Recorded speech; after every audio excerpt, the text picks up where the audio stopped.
I want you to forget everything about trends and market momentum and levels. Let's just look at the pin bar itself. The anatomy of a pin bar, a large reversal in the market forming anywhere with a large tail. The tail must be greater than 2/3 of the entire range. So what that means is that little body there right here needs to be 1/3 and the tail should be ideally 2/3. Okay, and I'm getting a lot of emails from people in response to that last video, and I said, you know, we can trade against the trend, trade in and out of the trend. Even though it's upward, we can trade shorts.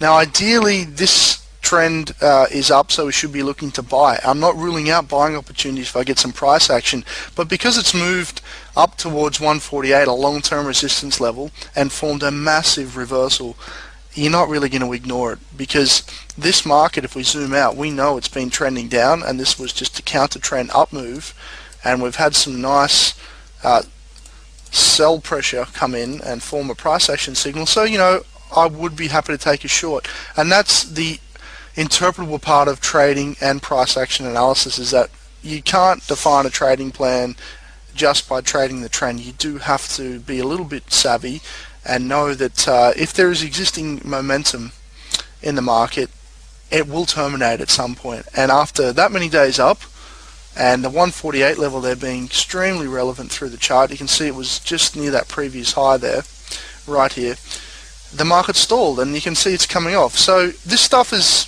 it's basic stuff, but really it's overlooked by a lot of traders. And in the course I go over this stuff in detail, even though it is simple. Why isn't it talked about on the internet? Why don't people promote this in other ebooks or in courses? It's because people like to make things sound fancy, and in trading, keeping it simple works. The reason this market's come off is because there's simply no buying pressure left. This was short covering and buying. We've now got a sell signal. The market's going to rotate back down, in my opinion, that is.